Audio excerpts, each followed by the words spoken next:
Gerald Celente. It's Wednesday, May 9th, 2018, and here are some of today's trends in the news. On the market front over there in Asia, Nikkei's down a bit, Hang Seng, Shanghai up a bit. Over there in Europe, everybody's up a bit, FTSE more than the other ones. Here in the States, NASDAQ up 1%, Dow up about 180 points. Gold, beep, down a little bit. Oil, woof, up over 3%. Both West Texas and Brent crude. And Bitcoin, a little bounce on Bitcoin, hanging around that $9,200 mark. You know, people say Bitcoin's dead. Hey, it's still costing $9,000 plus to buy one. Now, we'll be talking more about that. Stocks rose on Wednesday as energy shares jumped on the back of a strong rally in oil prices. The move higher follows President Donald Trump's decision to pull the U.S. out of the Iran nuclear deal. So Chevron and ExxonMobil, boom, boom, boom, they all go up. And not everybody's happy with this deal. Well, some folks over there in the Middle East like it, but not the people in Europe and China and Russia. No. They don't think it's such a good deal. And here's the headline in the New York Times. Trump abandons Iran pact he long scorned. Isn't that great? Oh, he long scorned it. So he decides for all the rest of us in the democracy of the United States. Oh, we are a little slave boys and slave girls. Oh, yeah, and that's not racist. It's black and white and all colors. Yeah, what a bunch of crap that we got this presidential reality show clown. I scorned it, so I decided it. And guess what, folks? The mainstream media, here, take a look. This story is out of the news today. Hey, did you hear about Stormy Daniels? Oh, you know that guy Cohen? Yeah. That's the garbage that they're spewing out. And that's why you subscribe to the Trends Journal. And if you want to know more of Trump abandons Iran pact he long scorned and what it means, the only place you're going to find it in detail is in your Trend Alert. Trend Alert. Trump's war will crash markets.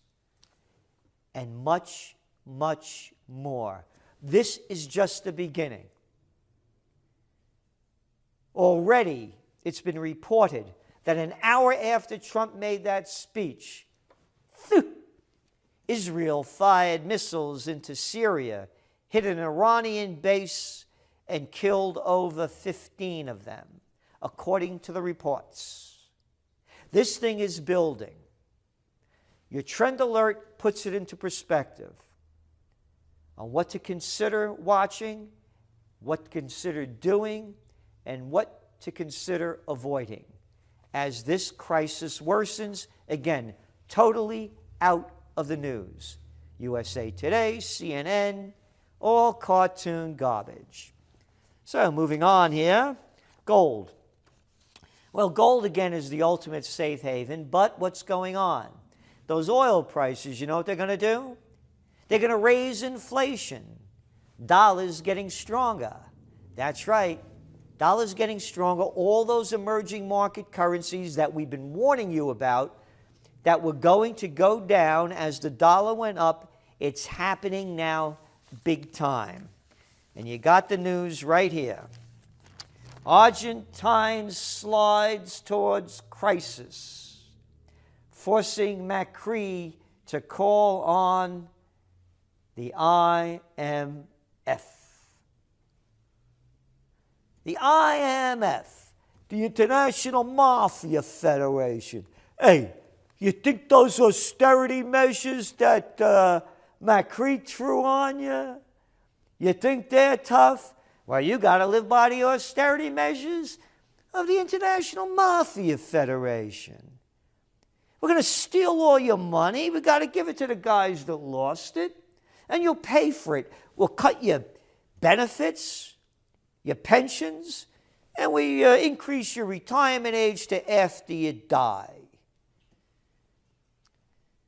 Argentina is seeking IMF aid after a series of drastic interest rate rises failed to stop the slide of the peso.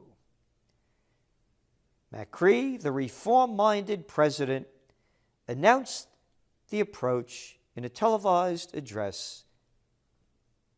Reform-minded? Could anybody say deform-minded? That's how the media, the business media, keeps this big scam going. They call scamsters that are members of the mafia, the Banksters Association, reform-minded. This thing's serious over there. The talks took place as the peso plunged more than 5% to a record low to the dollar, taking its decline in the past 8 trading days to 12%, in spite of the central bank spending $5 billion in reserves and raising interest rates to 40%. Yep. So, again, putting it all together, the dollar's getting stronger.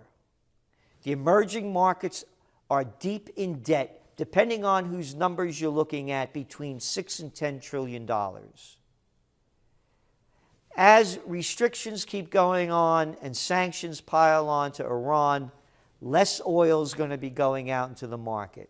Will it be made up with the overproduction, or the increasing production, I should say, that's hitting now almost 11 million barrels a day in the United States, outproducing Saudi Arabia and just behind number one Russia, make up for that oil that Iran won't be selling? Temporarily, yes. But we still see the possibility of oil prices going up where the clown prince over there in Saudi Arabia wants them to, his first level of $80 a barrel. There's going to be more conflicts, more war,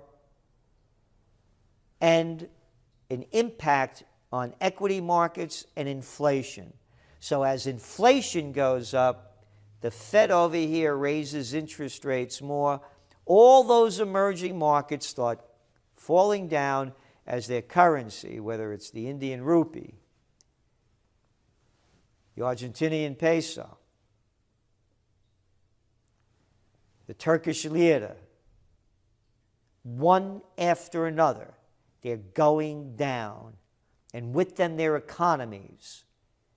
And then you look at the data coming in, and what does it say?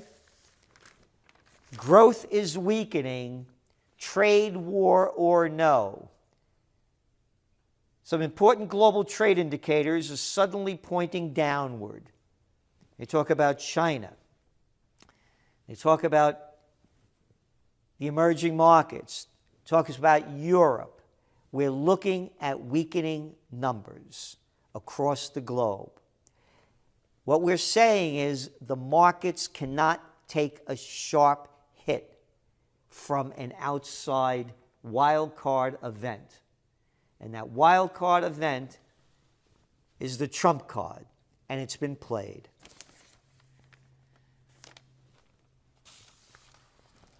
And what else do we have here? Vodafone and Liberty in £18 billion deal. Yep, another day, another merger and acquisition, companies getting bigger. That's why wages aren't going up. Everything is controlled by the plantation owners that the prostitutes like to call multinationals. Big banks thump their small rivals. That's right. Everybody's getting bigger. What is this, from the World Socialist Organization? Oh, no, the Wall Street Journal. It's a good time to be a mega bank. Yep, good time to be a mega plantation owner. In many businesses, the largest global banks, such as J.P. Morgan Chase and Bank of America, are getting bigger, while others are struggling to keep pace.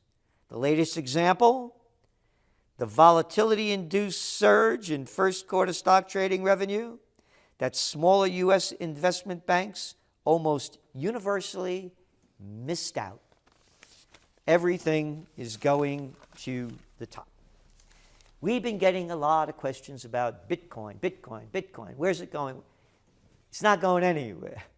It's going to be around, as well as many of the other cryptocurrencies. You see the trends over the last few days. Yes, governments are going to try to regulate them, but they're also getting into them. Again, the world is going cashless. One of your top trends, if you remember, going cashless. Goldman, and of course this is a few days old, will open trade unit for Bitcoin. Bitcoin trades on Wall Street. The parent company of the New York Stock Exchange has been working on an online trading platform that would allow large investors to buy and hold Bitcoin. Now, when did the markets go down with this? Again, we said the when the futures exchanges allowed Bitcoin to be traded. So the bet was this, because most people in the crypto world know nothing about futures trading. They're millennial generations, a lot of them. I began futures trading in 1978, and I got burned by it. But I made money by it too. Naked shorts. No, not those kind of shorts. Don't report me to Me Too. Naked shorts of the market, meaning that they're betting that the price is going to go down. So you had more people betting the price was going to go down than to go up. So that's what happened with it. We don't see it going away. It's going to be here for a long time now that the institutions are getting involved in it. Kim goes to China for second Xi meeting.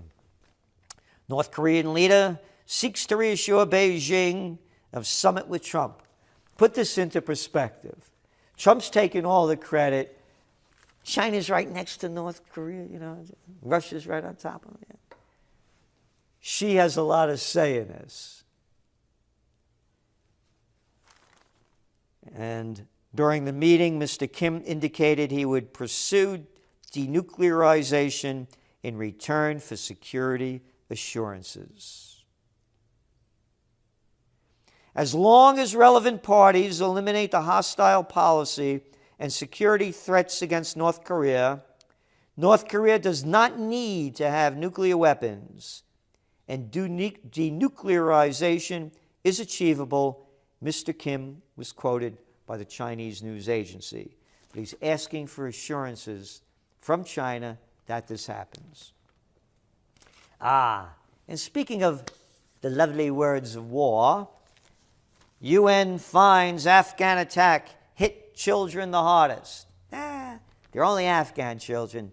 Only 70 people died in this last attack, and most of them were women and children.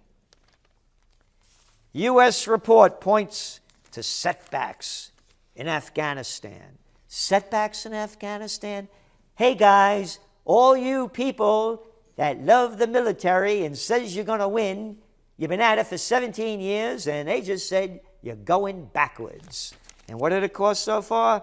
The U.S. has invested, not the U.S. has invested, we the stupid little people of Slavelandia, they stole our money, gave it to their military-industrial contractor friends for the total of $126 billion in various types of reconstruction and relief aid to Afghanistan since 2002.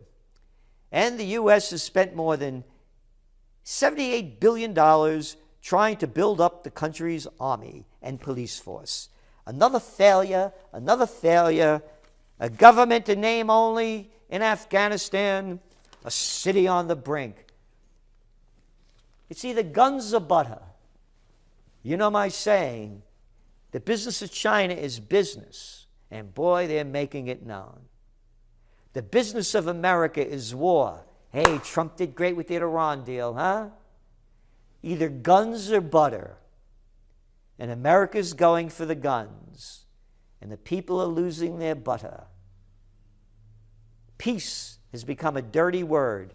There's been no protest about what Trump did in the Democratic Party, the murderous Democratic Party. Hardly a complaint coming out of them from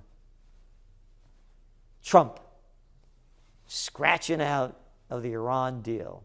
So remember, history before it happens. Check out your trend alert. You will see information, insights, observations, and forecasts guaranteed you will not find from any publication in the world. This is Gerald Celente, and that's some